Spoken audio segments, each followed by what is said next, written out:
여러분은 어떤 사람의 현재 모습이 그 사람의 미래의 모습을 결정해 준다라는 말을 들어본 적 있으십니까? 이 말은 영국 BBC에서 연구하여 발표해낸 연구 결과 중에 일부입니다.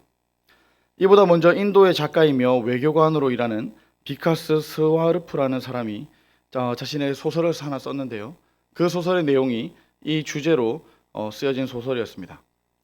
이 소설은 작품의 주인공이 어마어마하게 큰 상금이 걸려있는 그런 퀴즈쇼에서 큰 상금을 타는 것으로 시작됩니다.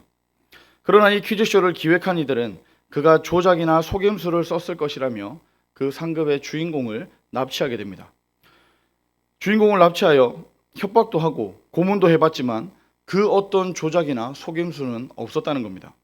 오히려 그 퀴즈들을 맞출 수밖에 없었던 그의 찢어질 듯한 가난하고 절망적인 어린 시절과 젊은 날의 그 어려움들이 가득한 삶 속에서도 그의 선하고 희생적인 인생이 있었다는 것이 작가가 독자들에게 해주고 싶은 말이었다는 겁니다. 영화로도 만들어져서 더 많은 사람들에게 영향을 줬지만 이 말로 가장 큰 영향을 준 사람은 따로 있습니다. 애플사의 스티븐 잡스라는 사람이 스탠퍼드 대학에서 연설했던 내용입니다. 이 부분만 제가 한번 읽어보겠습니다.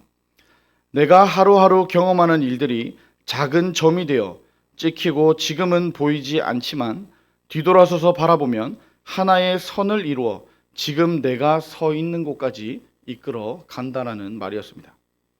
똑똑한 사람이라 말이 길고 어렵게 했지만 쉽게 말하자면 현재 모습이 미래의 모습을 만든다는 겁니다. 너무나도 맞는 말이죠. 우리도 직접적으로 또는 간접적으로도 경험해서 잘 알고 있는 내용입니다.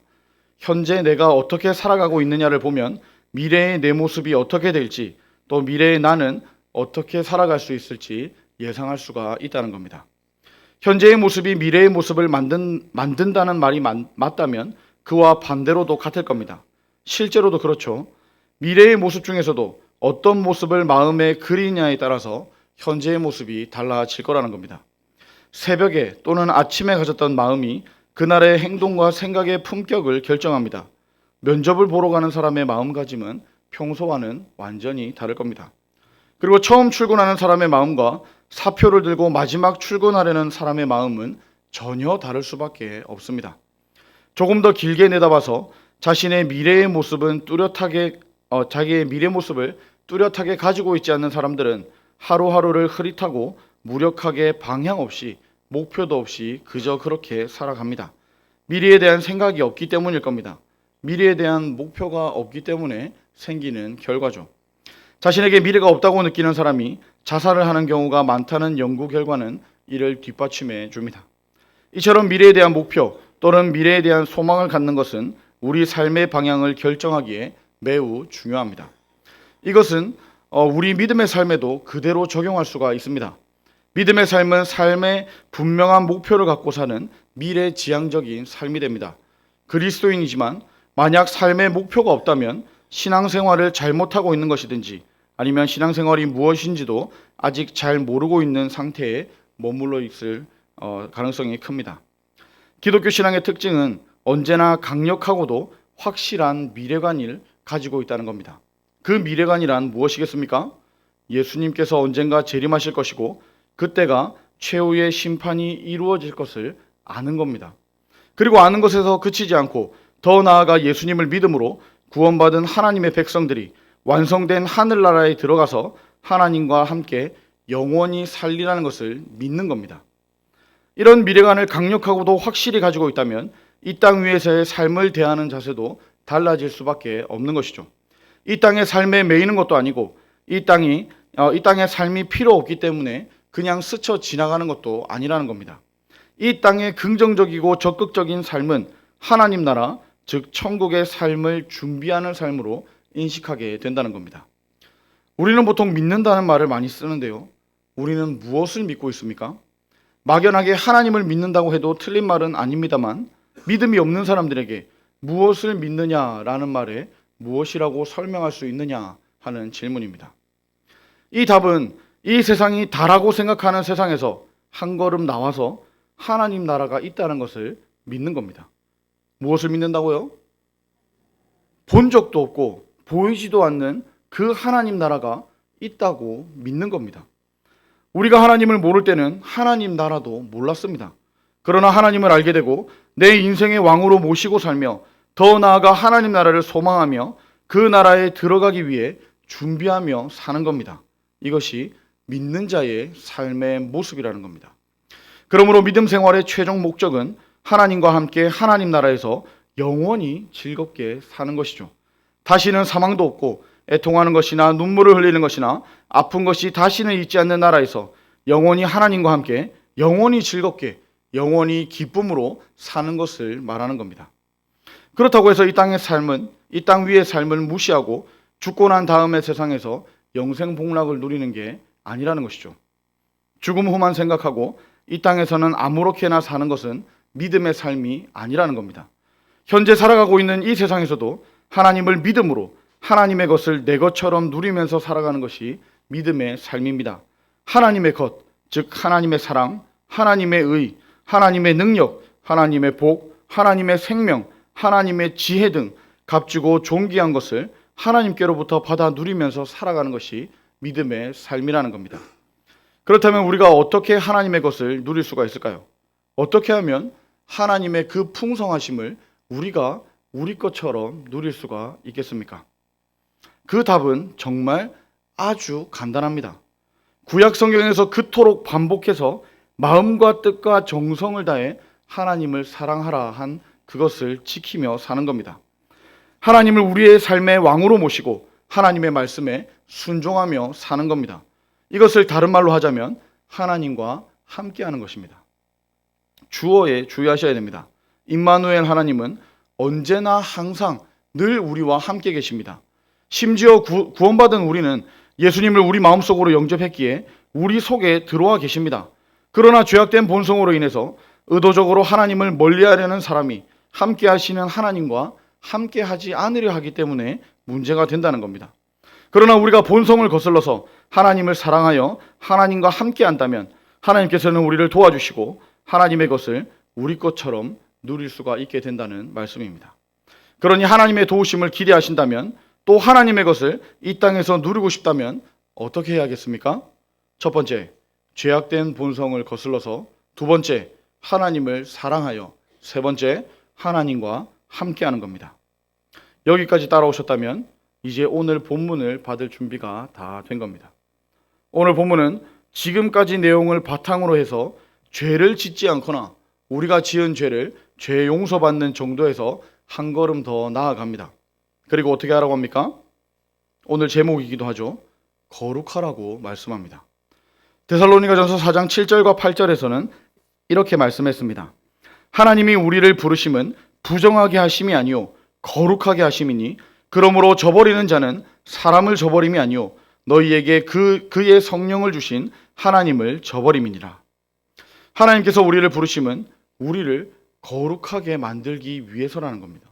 또한 거룩하게 되려고 하지 않는 것은 하나님을 저버리는 것이라고 말씀합니다. 다시 말하자면 하나님과 함께 할 수가 없다는 거죠. 거룩하라고 하시는 말씀의 목적은 하나님을 닮으라는 겁니다. 자녀들이 부모를 닮아야 당연하듯이 하나님의 자녀인 우리가 하나님 아버지를 닮아야 하는데 그 중에서도 거룩함을 닮으라는 겁니다. 그러므로 하나님의 자녀들은 죄를 짓지 않으려는 노력이 단지 벌받지 않기 위해서 죄를 안 짓는 수준에 머물러서는 안 된다는 것이죠. 이것은 율법을 지키려고 노력하는 수준의 삶과 똑같습니다. 틀렸다는 건 아닙니다만 그 정도가 아니라는 겁니다. 하나님의 자녀들의 죄 짓지 않는 노력은 거룩해지려는 노력이어야 합니다. 거룩해지는 것은 곧 거룩해짐으로 하나님의 임재를 경험하고 하나님과 함께 삶을 살고 하나님 안에서 위대한 경험을 하기 위한 단계로 나아가기 위해서라는 것이죠. 그렇다면 거룩하게 사는 것, 거룩해지는 것은 구체적으로 무엇을 어떻게 하라는 말씀일까요?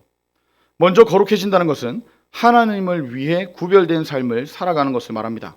그래서 우리가 거룩해질 때 자연스럽게 하나님의 사랑과 능력이 우리를 통해서 드러나게 되는 것이죠. 우리가 거룩해질 때 죄를 이길 힘이 생깁니다. 우리의 양심이 회복됩니다. 우리가 거룩해질 때 성령님께서 우리 안에 충만히 거하실 수가 있습니다. 성령 하나님은 우리에게 오셔서 우리를 거룩하게 하시기도 하지만 또한 우리가 거룩할 때 우리 안에서 충만하게 거하시게 된다는 겁니다. 성령 하나님은 거룩한 영이시기 때문이죠. 성령 하나님께서 우리 안에 충만히 거하시면 우리는 여러 가지 유혹들을 물리칠 수가 있게 됩니다. 죄악도 이길 수 있습니다. 사탄 마귀도 대적할 수 있습니다. 무엇보다 우리들의 오래된 나쁜 습관도 깨트릴 수가 있습니다. 다른 사람들을 용서할 수 있는 은혜도 얻습니다. 그래서 진정으로 예수님처럼 다른 사람을 용서함을 넘어서 사랑하면서 섬길 수가 있다는 겁니다. 그래야 점점 우리의 생각이 바뀌고 우리의 영혼이 치유되고 우리의 삶이 변화됩니다. 위대한 경험을 하면서 살 수 있기에 날마다 이 위대한 경험을 하면서 살려고 노력하며 또 그렇게 살아내는 겁니다. 이것이 하루하루가 모이면 점점 예수님의 형상을 닮아가게 되어 천국 백성으로 준비되면서 살아갈 수가 있다는 겁니다. 그래서 오늘 읽었던 본문에서 거룩하라고 또 거룩하라고 계속 강조하시는 거죠. 에베소서 5장 27절에서도 자기 앞에 영광스러운 교회로 세우사 티나 주름 잡힌 것이나 이런 것들이 없이 거룩하고 흠이 없게 하려 하심이라고 말씀하셨습니다. 데살로니가전서 5장 23절에서도 평강의 하나님이 친히 너희를 온전히 거룩하게 하시고 또 너희의 온 영과 혼과 몸이 우리 주 예수 그리스도께서 강림하실 때에 흠 없게 보존되기를 원하노라라고 말씀하셨습니다. 하나님은 성경을 통해 이렇게 우리에게 거룩하라고 말씀하시는데 정말 우리는 거룩해질 수가 있을까요? 우리가 거룩해질 수가 없는데 자꾸만 거룩하라고 말씀하시고 명령하시는 것은 아닐까요? 거룩하려고 노력하면 노력할수록 나는 거룩하지 않다는 사실을 깨달을 뿐이지 않습니까? 그러나 나의 계획과 나의 목적이 거룩이라면 포기할 수 있고 또 빨리 포기할수록 똑똑한 것 같지만 사실 이것은 나의 계획도 아니고 나의 목표도 아니라는 겁니다. 앞에서 살펴봤듯이 믿는 자의 거룩은 하나님께서 원하시는 것이고 하나님께서 우리에게 말씀하신 명령이라는 겁니다. 아멘이십니까? 거룩은 하나님의 뜻이자 하나님의 꿈입니다. 하나님은 거룩하신 하나님이십니다. 이 거룩이라는 말은 원래 뜻은 잘라냄 또는 분리함이라는 뜻을 가지고 있습니다. 거룩이 뭐라고요? 잘라내는 겁니다. 분리하는 겁니다. 죄를 잘라내는 것이죠. 더러움과 분리되는 겁니다. 사실 원래 이 거룩은 하나님께만 있는 속성입니다. 그러므로 모든 피조물과 완전히 다르게 구별되심을 말하는 말이었습니다. 그래서 이스라엘 백성들은 하나님을 부를 때 이스라엘의 거룩한 자라고 부르기도 했습니다. 하나님께서는 이스라엘과 완전히 다르게 구별되신 분이라는 뜻입니다. 그런 하나님께서 우리에게도 거룩하라고 요구하십니다. 우리에게도 거룩하라고 명령하십니다. 그러면 거룩할 수 없는 우리는 도대체 어떻게 해야 될까요? 답을 먼저 드리자면 거룩하신 하나님과 관계될 때 우리는 거룩하게 됩니다. 성경에서 하나님과 관련되어 거룩해진 것들이 있습니다. 하나님께서 임재하시고 현현하시는 성전입니다. 또 하나님께서 구별하신 시간, 안식일이 거룩한 날입니다. 제사의식과 관련된 모든 물건, 11조, 제사장의 예복들이 거룩한 물건으로 구별되었습니다. 그리고 이스라엘을 거룩한 백성으로 삼으셨습니다. 지금 신약 시대에 와서는 하나님을 믿는 이 예수 그리스도를 구주로 고백하며 하나님을 믿고 하나님의 자녀된 사람들을 거룩한 하나님의 백성이라고 부르고 있습니다. 이런 것들이 거룩해질 수 있는 것은 거룩한 영이신 성령님께서 임재하시고 함께 하실 때 거룩해지는 겁니다.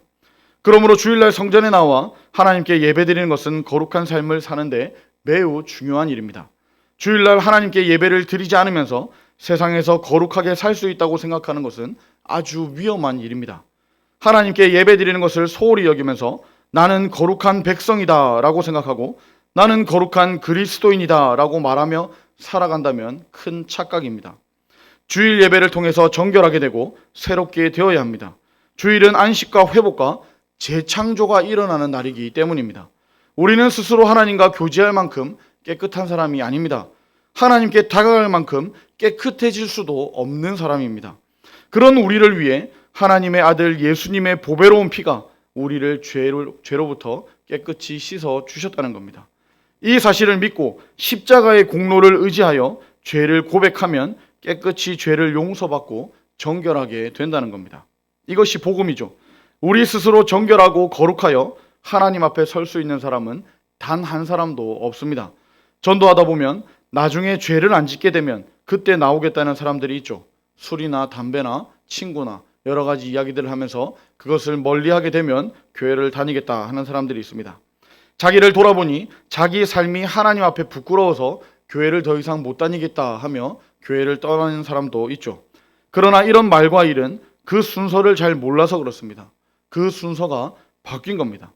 하나님은 언제나 우리를 용서해 주시는 아버지 하나님이십니다. 하나님께서는 많은 사랑과 긍휼을 넘치도록 사랑과 긍휼을 베푸시는 아버지 하나님이시라는 겁니다. 하나님께서 우리에게 그 큰 사랑과 긍휼을 베푸시는 것은 물론 하나님께 사랑과 긍휼이 많고 또 풍부해서이기도 하지만 그보다 더 큰 이유는 하나님께서 우리의 체질을 잘 알고 계시기 때문입니다. 우리의 모습을 아시고 우리의 속사정도 다 알고 계시기 때문입니다. 우리의 연약함을 아시고 우리의 악독한 본성도 다 알고 계시기 때문입니다. 우리가 스스로 온전해질 수 없고 우리가 스스로 의로워질 수도 없으며 무엇보다 거룩해질 수 없다는 것을 너무도 잘 아시기 때문입니다. 그래서 하나님께서 긍휼을 베푸시지 않으면 하나님의 의로움 앞에 아무도 설 수가 없고 하나님의 진노에 견딜 수 없음도 잘 아십니다.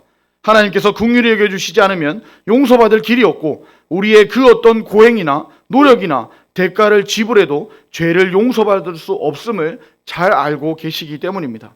오직 한 길, 하나님의 긍휼, 그 긍휼하심으로 우리를 용서해 줄 수가 있다는 겁니다.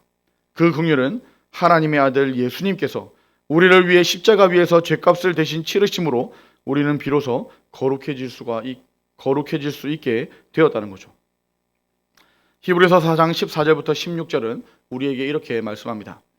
그러므로 우리에게 큰 대제사장이 계시니 승천하시니 곧 하나님의 아들 예수시라.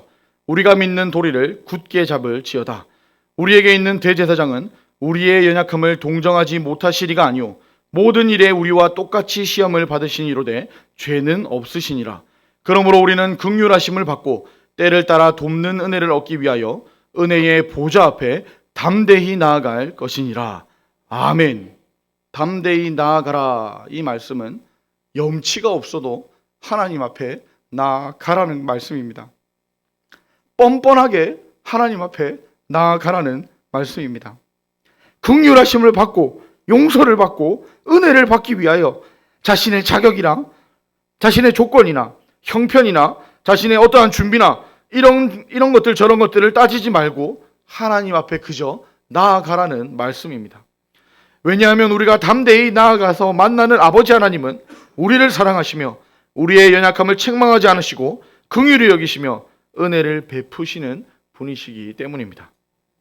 우리의 실수와 잘못에도 알고 지은 죄 모르고 지은 죄도 언제나 이제부터 안 하면 된다, 다음부터 잘하면 된다 라고 하시며 위로하시고 격려해 주시는 분이시기 때문입니다. 이렇게 좋으신 하나님을 믿고 섬기며 산다는 것이 얼마나 큰 은혜입니까? 그러니 거룩하려고 애쓰고 노력하다가 실패해도 다시 이 거룩을 도전할 힘이 생기는 것이죠. 고무줄 아시죠? 탄력이 있어서 힘을 줘서 늘리면 늘어났다가 다시 원래대로 돌아가는 고무줄 말입니다. 그런데 고무줄만 그런 게 아닙니다. 사람도 힘을 줘서 노력하다가 힘을 빼면 다시 원래대로 돌아갑니다. 운동선수는 많은 연습량으로 일반 사람들보다 훨씬 더 뛰어난 운동신경을 보여주죠. 그러나 은퇴 후에 관리를 안 하면 금방 일반 사람들처럼 됩니다. 헬스로 근육을 키우는 사람들도 마찬가지죠. 우리가 가장 이해하기 쉬운 경험적인 이야기를 하자면 다이어트가 있습니다.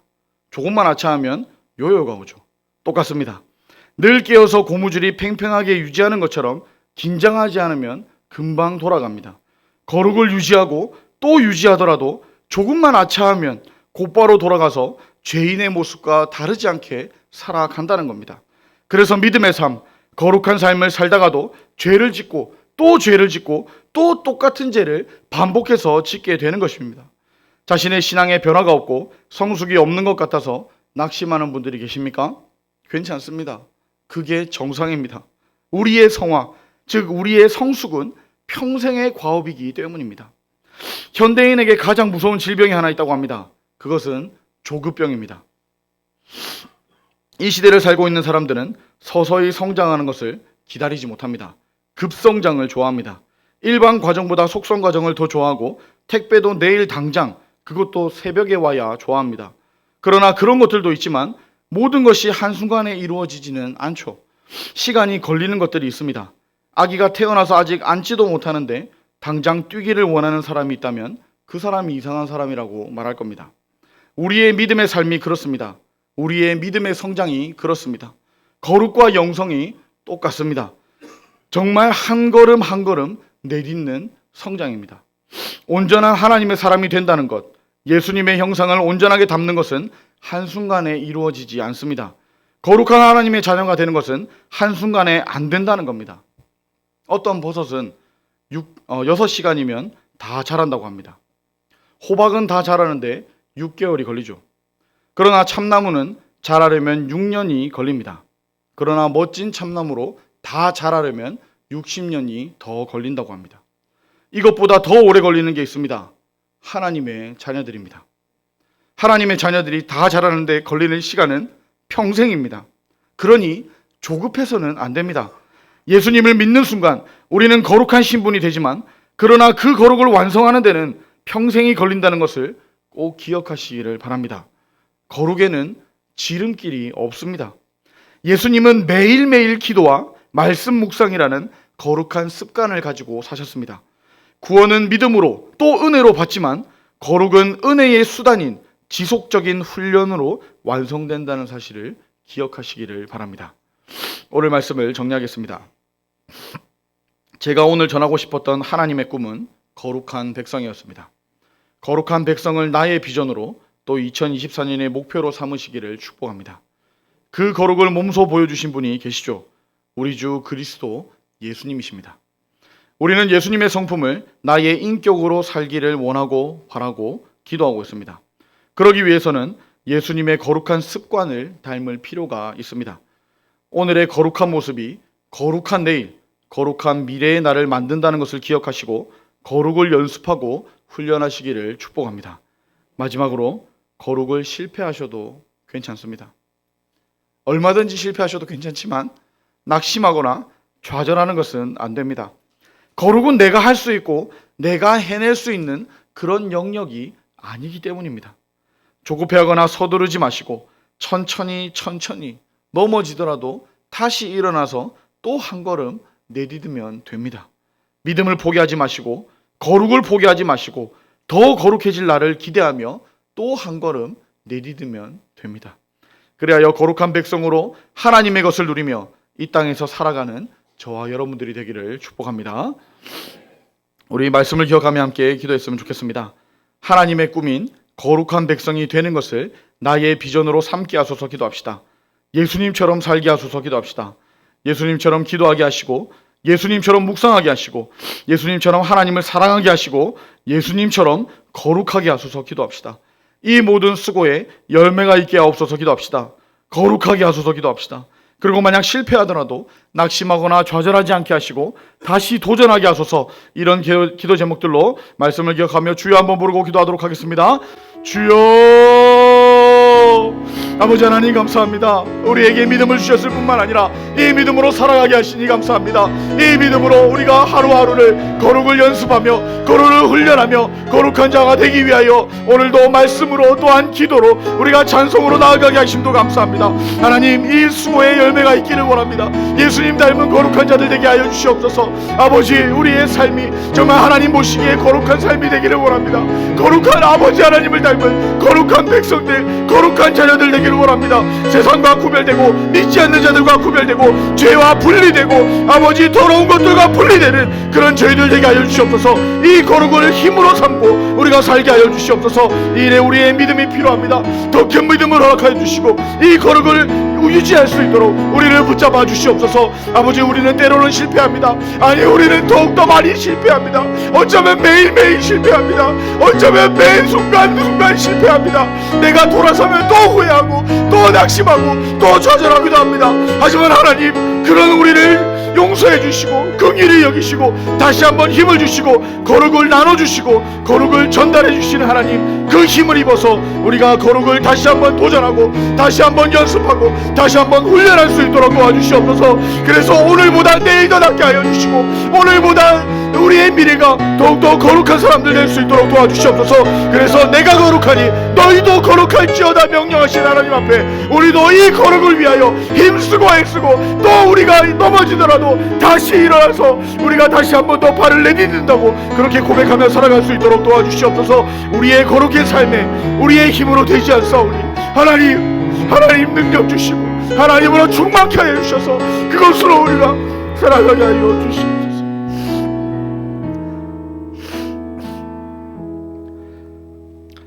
아버지 하나님, 감사합니다. 거룩과 관계없는 우리에게 하나님 닮은 거룩한 자녀가 되라고 명령하시니 감사합니다. 아버지의 명령에 순종하여 거룩하길 원하오니 우리로 거룩할 수 있도록 은혜 내려 주옵소서. 오늘도 이번 한 주도 거룩을 위하여 노력하길 원합니다. 결단하게 하시고 힘쓰고 애쓰게 하여 주옵소서. 그러나 우리가 마음먹은 대로 잘 되지 않음을 경험적으로 너무나 잘 알고 있습니다.